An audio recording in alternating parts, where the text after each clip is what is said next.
Hey everybody, it is Tuesday, July, oh god, what day is it? July 25th, 2012, and this is the fourth of my lecture series to introduce you to programming. Today, we are going to be taking a look at the fact that having watched the last three of my videos, if you haven't, you should go do that now. Go watch this in the archive later, because this isn't going to help you. But having watched those, I wanted to take today and show you that you can, with just those three, you can do a lot.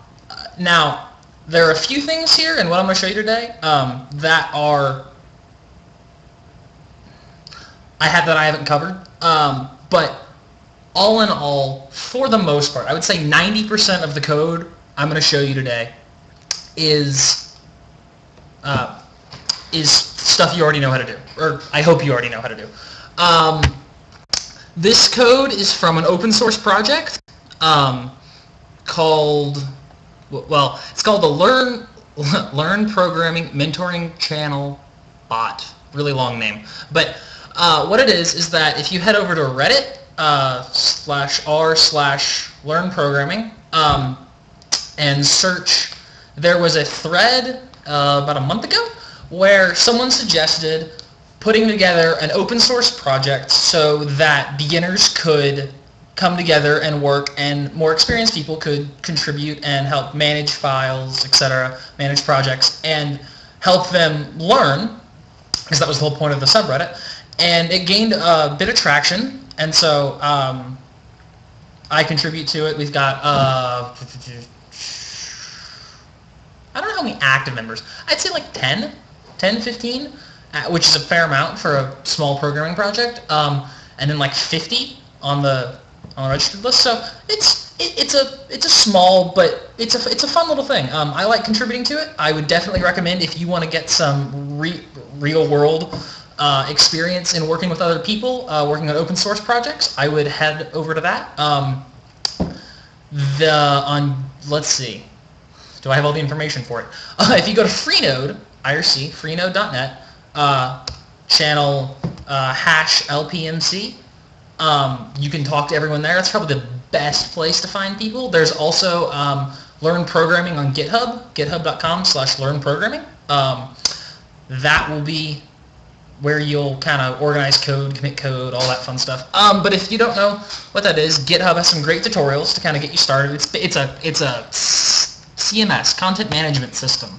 Do we have enough acronyms in programming? Okay, pause. The number of acronyms and jargon that gets thrown at you when you try to do anything programming related is just ridiculous, right? I mean, I think if you go back and look through the last three videos I did, I probably spend a third of them defining terms for you. It's insane, and it only gets worse as you start getting into software packages and different concepts, and oh my god, you could throw any three letters together and you will find that's an acronym for some kind of programming thing, right? It's it's mind-boggling. But if you, anyway, completely derailed my train of thought. Someone come help me. Come tell me what I was going to talk about today. Oh yeah, CMS, Content Management System. It's a way to control changes. For example, if I make some changes to some code that that someone else has been working on as well, he may not want me to do that, right? He may have some other way he wants to take a project, or maybe he found a bug with my code, because, believe it or not, that does happen. Everyone has bugs. Seriously, everyone has bugs. If you haven't written a bug yet, you are either lying to yourself, have been programming for under an hour, or don't know what a bug is. It's one of those three. Everyone writes bugs. Anyway, so it allows you to have my brain just isn't working today, right? This is wonderful. It allows you to look absolutely ridiculous on video. Okay, anyway, Since I apparently can't come up with a definition for what GitHub does, or Git, since that's the actual program, Google it, right? Googling is great. I'm going to get back to what I was going to talk about today, because that's about all I can think about. Anyway, jeez. So, you've been staring at this long enough. What this is Python, a different language than Java and C that I've been showing you, but this is Python.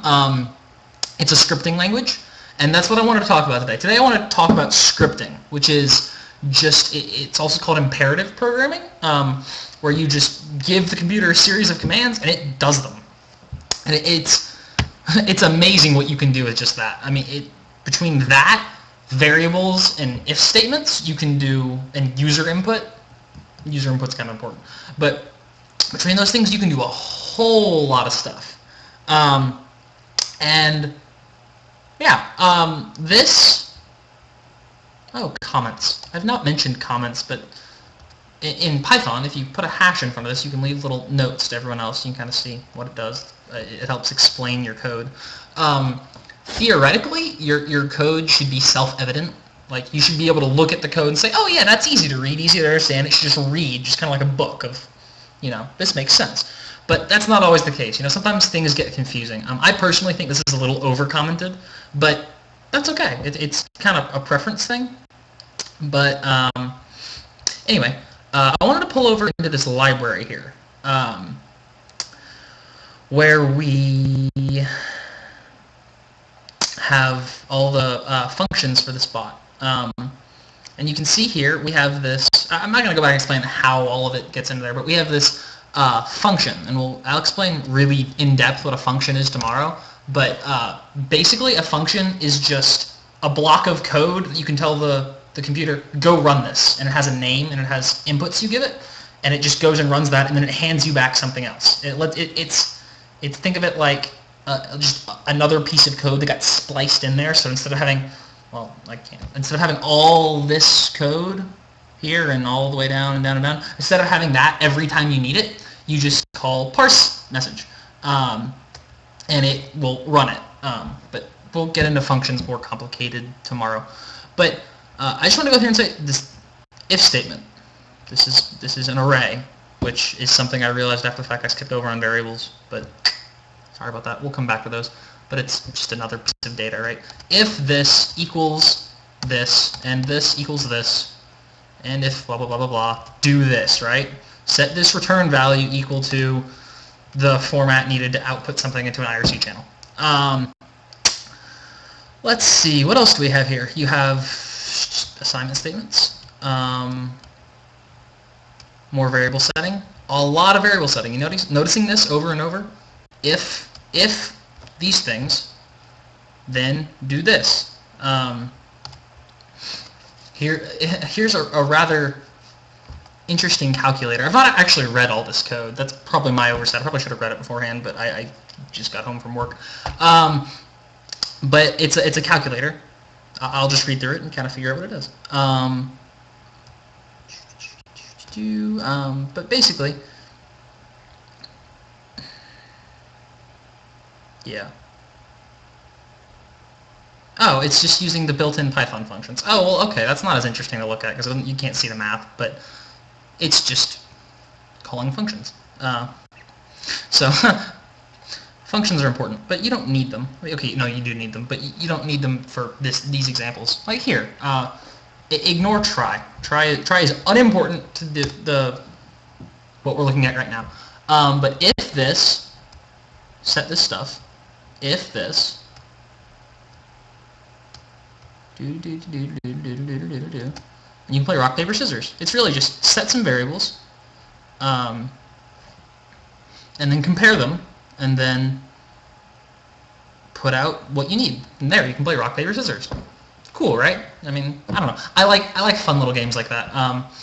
My personal project that I'll be working on, if you are interested to come look at in a week or two, when I kind of get this lecture series up to where you could really come contribute, I'm going to be making a Java-based casino applet for, put in your web browser to make a little fun casino to play card games and slots and roulette and all that fun stuff. But I like that kind of stuff. I think it's interesting. This is possibly the most complicated thing in here. And it's to play tic-tac-toe. But all of this, it's really hard to kind of go through and explain code. I would genuinely suggest you pause this and go back and try to read through it, because verbalizing code is a weird thing that I'm still working on. I think everyone works on. Because, like, for example, this thing, it's loop through the range of the length of this variable. So that's just what those do. It's the len, length, pretty simple. And range is going to give you a set of numbers that starts at 0 and goes to this length. So in this case, it's going to be 0, 1, 2, 3, 4, 5, 6, 7, 8. Because you don't count the last number for that particular function. If this add, append, also add, append that number plus 1 into that variable.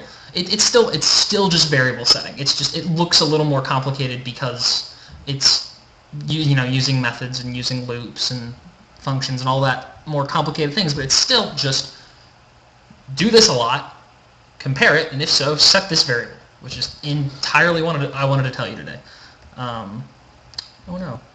Hopefully I don't die.